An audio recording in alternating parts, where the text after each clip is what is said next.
we are back, and here's Larry Mallory of St. Albans, West Virginia originally, came to New York by way of a roundabout route, works for the New York Quarterly, of all things poetry, and features at all the better venues. Larry, welcome the Poet to Poet. Thank you for having me. Let's dive right into a poem. All right. I'm going to start with one of my favorites. It's called Explaining Tosca. The soprano is saying she lives for art. It's easy to believe her. She's all rosy and glowing, and she's arranged her gown to flow so easily across the floor. The tenor is saying he doesn't mind being shot, as long as it all works out in the end. It's a common thought when you're staring over the ramparts at dawn, comic relief is all you need. The bass doubts all these plans. He's the villain, but who can blame him? We sing so well our misconception. Okay, let's slip another one in. Alrighty. This is new. This is Gray's Anatomy. Ah. You all know that book. I just looked at the pictures. Okay, Gray's Anatomy. Yeah. The color black does not exist in nature. The book that explains this is the third from the left on the bottom shelf. Our veins are blue, the arteries are red. Vital organs are red too, with some brown and purple in them. That color we spoke of goes with anything. This is because we think it up in the absence of desire or its object. In nature, there are no straight lines either. The book that explains this was loaned to someone who never returned it. Yeah, I run into that every once in a while. You must get a lot of that at the magazine, too. Oh, all the time. Actually, no, it's just the reverse at the magazine. Really? Well, you know, we get things that we never return. Oh, what's it like working at the New York Quarterly? I mean, everybody wants to be in it. It's interesting. We do one session every 2 weeks. Mm-hmm. And we try to get through everything that has come in during the 2 weeks. Yeah. And usually we do. Mm-hmm. So it's a rather intense, hunker down and start reading type of.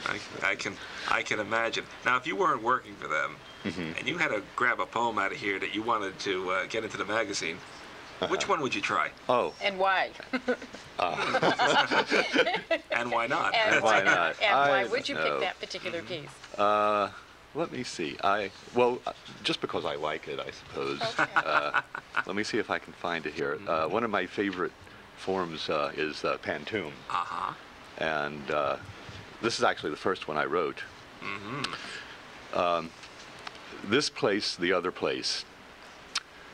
That was the city where they got what they wanted, and consequently the politicians had their work cut out for them. Reality, we were told, is as statistical as marriage. We looked so goofy then in our seamless faces, and consequently the politicians had their work cut out for them. Then we sat ourselves down by the walls of the coffee bar and wailed, we looked so goofy then in our seamless faces. Were things that much better, above ground those days, when we sat ourselves down by the walls of the coffee bar and wailed, oh Lord, we don't like this one, give us another sign. Can things be that much better, above ground these days? There's less permission than ever to say that you don't know. Oh Lord, we don't like this, give us another sign. Reality, we are told, is as statistical as marriage, and there's less permission than ever to say that you don't know. This is the city where they got what they wanted. A lot of people have told me that, as a matter of fact. Not quite the way you phrase it, of course, but what else have you got in the bag there? Well, let me see. This is a fairly new one, too. Sort of thinking about West Virginia poem, Westward by the Rails. The journey back home is one that never ends. You won't try it again? One of those friendly lies that keeps the bread baking. Look for a landscape after dark through the window of the parlor car. You see your own reflection sucking color from the night. A patch of light can interrupt this edified amnesia.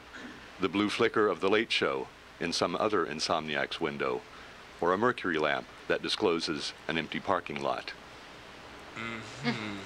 Now, besides medical textbooks, what triggers off this with this windfall of creativity here?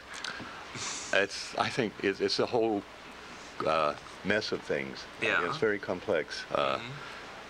A lot of this is stuff that's just sort of been drifting around for a while, and somehow it mysteriously seems to come together into something every once in a while.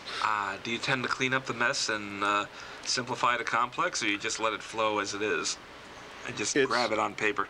When I get to the point where I'm going to write, it usually comes out very quickly. The actual writing time is not very long. Mm-hmm. And as far as revision goes, I'll let it sit around. Actually, it's usually I revise after I read the things out loud, either at workshop or at one of the readings, and I'll go through and clean up some mess then. And before you do your next revision, how about another poem? Okay, let me see what we got here.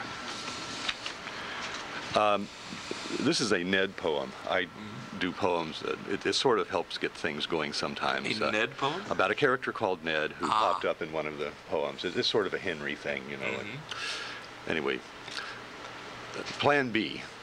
Ned's lover was reading a book called How to Change Your Identity. Ned understood. He himself was a man of expired passports and delicious fictions. Ned knew the 14 basic plots. He could point to the moment the fathers started to give bad advice. Ned shivered, said the world should be more safe for smugness. Ned was as honest as a neutron. In 100 years, he thought, we'll all be secrets. Oh. Yeah, Ned definitely has the inside track. Oh, Ned always does. That's a cool dude. You have any more Neds in there? I have a new Ned poem. I got to get Ned on the show one of these days. Oh, please. How did you create Ned? He popped up in a poem, really. Where did you just kind of pulled his name out of the hat? And said, the name, Ned? yeah.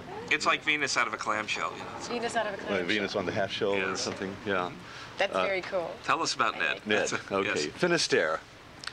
Give me, Ned said, a place where the mail may always be delivered and the bacon will always fry. On the wall there will hang posters of Aix-en-Provence, a place you have never been, a place you have never seen. Outside on a sidewalk, in the dirtiest city in the world, the wind whips scraps over the sleeping woman wrapped in 7 plastic bags. Mm-hmm. Yeah, Ned, I really got to get Ned around here. Okay. Let's slip another one in. Okay. If you have Ned, fine. If not, no, these are the 2 Neds for today. Whatever you got in there.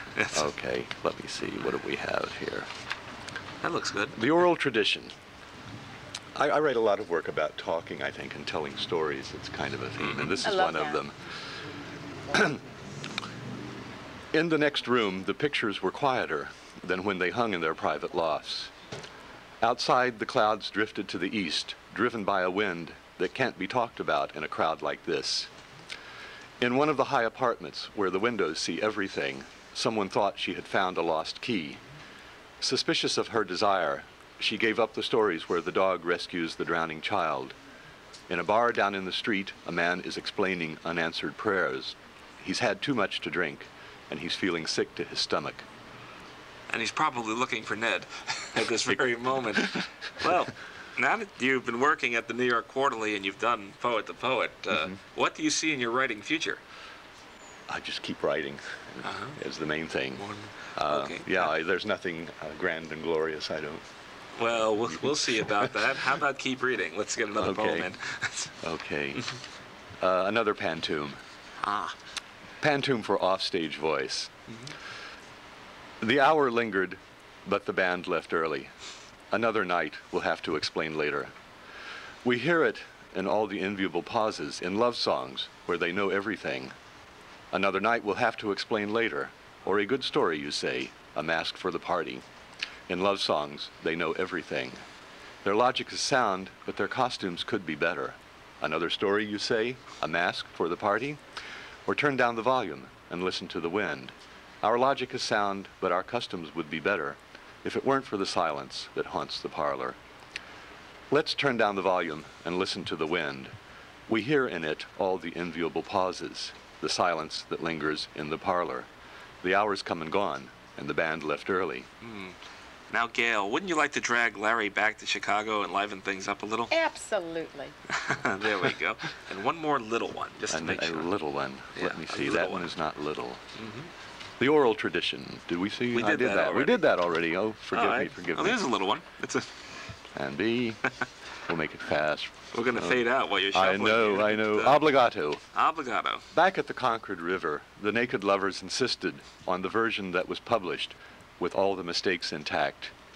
That was before the whippoorwills all died. You remember them, don't you?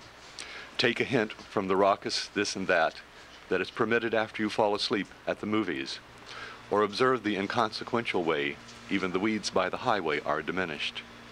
What will rest on these shores when autumn comes?